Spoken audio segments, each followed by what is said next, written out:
Hi విబాస్. ప్రపంచవ్యాప్తంగా పరమశివుడే దైవంగా ఉన్నాడనే ఒక సత్యం 3 రోజుల క్రితం జరిగిన ఒక సంఘటన ఆధారంగా నిరూపితమైంది. అది మన భారతదేశం కాదు, మన శత్రు దేశమైన పాకిస్తాన్. అక్కడ పురాతనమైన శివాలయం ఒకటి ఉండేది. అది పాకిస్తాన్ భారతదేశం నుండి విడిపోకముందు ఆ శివాలయంలో ఒకప్పుడు అంగరంగ వైభవంగా ఉత్సవాలు జరిగేవి, పూజలు జరిగేవి, ఎన్నో భజన కార్యక్రమాలు జరిగేవి. కానీ ఎప్పుడైతే పాకిస్తాన్ భారతదేశం నుండి విడిపోయిందో తర్వాత దాన్ని అలా ఎండకి గాలికి వానకి వదిలేసి పూర్తిగా దాన్ని వదిలేశాడు, పూజలు పునస్కారాలు లేకుండా. అది పాకిస్తాన్లో కరాచీ ప్రాంతంలో ఒక బిజీగా ఉండే ఒక మంచి మార్కెట్ ప్లేస్లో ఉండే మన పురాతన శివాలయం. సో అక్కడి పాకిస్తాన్ ప్రభుత్వం ఏమి నిర్ణయించుకుందంటే ఆ శివాలయాన్ని పడగొట్టేసి అక్కడ ఒక మాంసపు దుకాణాలు తెరవాలని నిర్ణయించుకుంది. సో అక్కడ చాలామంది కొద్దిమంది మైనర్ హిందువులు ఉన్నారు కదా, వాళ్ళు రిక్వెస్ట్ చేసి చెప్పారు, బాబు అది మా పురాతన శివాలయం, దాన్ని వదిలేయండి, పడగొట్టద్దంటే అక్కడ హిందువుల్ని ప్రాణాలతో ఉండించడమే గొప్ప.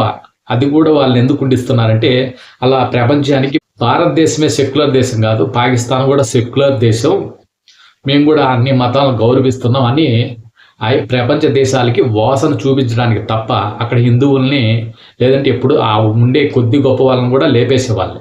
సో చెప్పి చూశారు, పోండే మీ మాటలు ఎవరు వింటారని టెండర్లు కూడా చేయడం జరిగింది. ఒక కాంట్రాక్టర్కి కట్ చేస్తే మర్నాడు జేసీబీలతో వచ్చాడు శివాలయం టెంపుల్ పడగొట్టడానికి.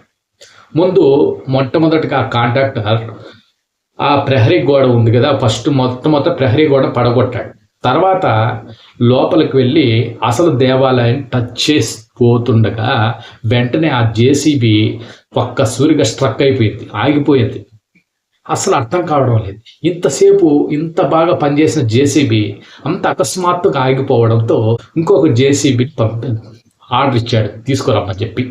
ఈ లోపల ఆ కాంట్రాక్టర్ కొడుకు ఎవరైతే ఉన్నారో తీవ్రంగా జబ్బు పడిపోయి కోమాలోకి వెళ్ళిపోయాడట. ఆ ఫోన్ రాగానే అతను హుటాహుటిన హాస్పిటల్కి బయలుదేరాడు.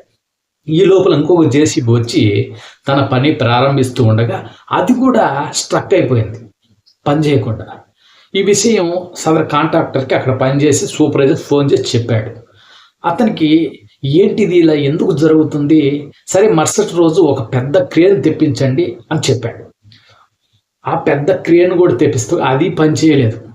ఈ పక్క చూస్తే కాంట్రాక్టర్ కొడుకు రోజుకి తీవ్రంగా సీరియస్ అయిపోతుంది, కోమాలోకి వెళ్ళిపోయాడు. సో అతను ఒకరోజు ఇలా ఆలోచిస్తూ ఉండగా అతనికి కలలో పరమశివుడు వాయిస్ వినపడి, నువ్వు చేసిన ఆ దురాగతానికి నీ కొడుకు ఇలాంటి అవస్థ వచ్చింది అని చెప్పాడట. దాంతో ఇతను ఒక్కసారిగా షాక్ అయిపోయి కళ్ళు తెరిచి, నిజంగా ఇది ఆ గుడిలో ఉండే పవర్ఫుల్ దైవం వల్లనే జరిగింది, శివుడు వల్లనే జరిగింది. ఆ గుడి మామూలు సామాన్యమైన గుడి కాదు, చాలా పవర్ఫుల్ గుడి, శక్తివంతమైన గుడి. వెంటనే దాన్ని నేను పడగొట్టించిన ఆ గోడను కూడా కట్టించేస్తాను అని మనసులో అనుకున్నాడట.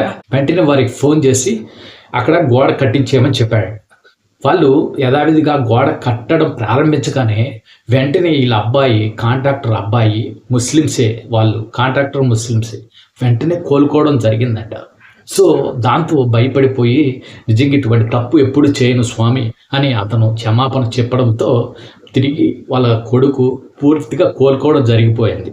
సో చూసారా, శివాలయం టెంపుల్ కరాచీలో జేసీబీలతో రావడం, ఒకసారిగా స్ట్రక్ అయిపోవడం, మరి ఇంకొక జేసీబీ తెప్పించడం, అది స్ట్రక్ అయిపోవడం, ఇంకా ఇంకొకటి జేసీబీ, ఇలా ఎన్ని తెప్పించినా ఆ గుడిని టచ్ చేయగానే స్ట్రక్ అయిపోవడం, భారీ క్రేన్ తెప్పిస్తే అది చెడిపోవడం, ఇలాంటివన్నీ యాదృచ్ఛికంగా జరిగేటివి కాదు. ఖచ్చితంగా ఆ టెంపుల్లో పరమశివుడు ఉన్నాడని నిరూపించే సాక్ష్యం ఇది. సరిపోదా? జై హింద్, జై భారత్.